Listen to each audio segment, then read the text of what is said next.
નમસ્કાર મિત્રો, સ્વાગત છે તમારું ગુજરાત સંદેશ યુટ્યુબ ચેનલમાં। મિત્રો, આજના તાજા સમાચાર વિશે વાત કરતા પહેલા જો તમે અમારી ચેનલમાં નવા છો તો નીચે લાલ કલરનું સબસ્ક્રાઇબ બટન આપેલું જ છે, તેને દબાવીને બાજુમાં રહેલા ઘંટડી બટનને પણ દબાવી દેજો, જેથી મારા આવનારા તમામ વિડીયોની માહિતી તમને મળતી રહે। મિત્રો, રાહુલ ગાંધીના ભાજપ પર પ્રહાર। સુરત લોકસભા બેઠક પરના ભાજપના ઉમેદવારની બિનહરીફ જીત થઈ છે, જેને લઈને રાહુલ ગાંધીએ એક્સ પર લખ્યું કે સરમુખ ત્યારની અસલી સુરત ફરી એકવાર દેશની સામે છે। લોકોનો તેમનો નેતા પસંદ કરવાનો અધિકાર છીનવી લેવો એ બાબા સાહેબ આંબેડકરના બંધારણને નષ્ટ કરવા તરફનું વધુ એક પગલું છે। હું ફરી એકવાર કહું છું, આ માત્ર સરકાર બનાવવાની ચૂંટણી નથી, આ દેશને બચાવવાની ચૂંટણી છે, બંધારણની રક્ષા માટેની ચૂંટણી છે। ત્યારબાદના અગત્યના સમાચાર વિશે વાત કરીએ તો અંબાલાલ પટેલની વધુ એક આગાહી। અંબાલાલ પટેલે આગાહી કરી છે, રાજ્યમાં ગરમીના પ્રમાણમાં વધારો થશે। આણંદ તેમજ વડોદરામાં 44 ડિગ્રી સુધી તાપમાન જઈ શકશે। સૌરાષ્ટ્ર અને કચ્છના ભાગોમાં 40 થી 43 ડિગ્રી ગરમી રહે તેવી શક્યતા છે। જોકે 24 થી 28 એપ્રિલ દરમિયાન રાજ્યમાં વાદળછાયું વાતાવરણ જોવા મળશે।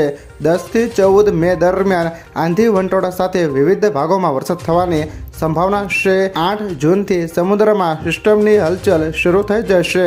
ત્યારબાદના અગત્યના સમાચાર વિશે વાત કરીએ તો લોકસભામાં ભાજપની પહેલી જીત। સુરત બેઠક ઉપર ભાજપના ઉમેદવાર મુકેશ દલાલ દેશના 28મા અને ભાજપના પહેલા બિનહરીફ સાંસદ બન્યા છે।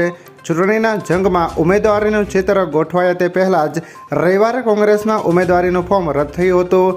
સોમવારે ઉમેદવારી પરત ખેંચવાના અંતિમ દિવસે બાકી રહેલા 8 ઉમેદવારો કે જેમાં પ્રાદેશિક પાર્ટી, બહુજન સમાજ પાર્ટી અને અપક્ષ ઉમેદવાર મળીને કુલ 8 ઉમેદવારોએ એક પછી એક ઉમેદવારી પત્ર પરત ખેંચી લીધા હતા। આ ઘટનાક્રમ બાદ બપોરે 3 વાગ્યાના ટકોરે એકમાત્ર ઉમેદવાર તરીકે ભાજપના મુકેશ દલાલ બાકી રહેતા જિલ્લા કલેક્ટરે મુકેશ દલાલને સુરત સંસદીય બેઠકના સાંસદ તરીકે બિનહરીફ ચૂંટાયેલા જાહેર કર્યા હતા।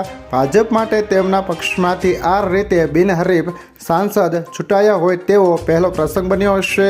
અલબત્ત મુકેશ દલાલ પહેલા દેશમાં 27 બિનહરીફ સાંસદ બન્યા હતા, એટલે તેઓ દેશના 28મા બિનહરીફ સાંસદ તરીકે મુકેશ દલાલે નવો ઇતિહાસ લખાયો હતો।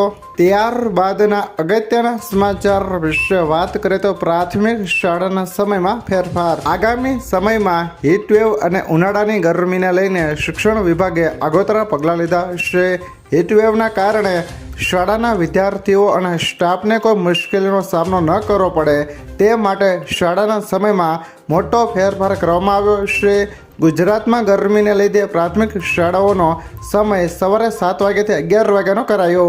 ગાંધીનગરથી પ્રાથમિક શિક્ષક નિયામકનો તમામ જિલ્લા અધિકારીઓને આદેશ ઓપન એર ક્લાસ ન લેવા પણ અપાઈ સૂચના। શિક્ષકોને હીટવેવ અને તેનાથી બચવાના ઉપાયો વિદ્યાર્થીઓને જણાવવા પણ આદેશ આપવામાં આવ્યો છે। ત્યારબાદના અગત્યના સમાચાર વિશે વાત કરીએ તો નમો દીદી ડ્રોન યોજના હેઠળ 15,000 રૂપિયા સહાય। કેન્દ્ર સરકાર દ્વારા મહિલાઓ માટે ઘણી સરકારી યોજનાઓ ચલાવવામાં આવી રહી છે। મહિલાઓને આત્મનિર્ભર બનાવવા માટે સરકારે બીજી યોજના શરૂ કરી હતી, તેનું નામ નમો ડ્રોન દીદી યોજના છે, જેના હેઠળ સરકાર મહિલાઓને 15,000 રૂપિયા આપી રહી છે। ઉપરાંત મહિલાઓને તાલીમ પણ આપવામાં આવી રહી છે। મહિલાઓને પ્રોત્સાહન આપવા માટે સરકારે આવી યોજનાઓ શરૂ કરી છે। કેન્દ્ર સરકારે વર્ષ 2023માં નમો ડ્રોન દીદી યોજના શરૂ કરી હતી। ડ્રોન દ્વારા કૃષિ ક્ષેત્રે પણ મહિલાઓને સશક્ત બની રહેશે। આ સાથે તેમને નવી ટેકનોલોજી સાથે ખેતી કરવાની તક પણ મળી રહેશે।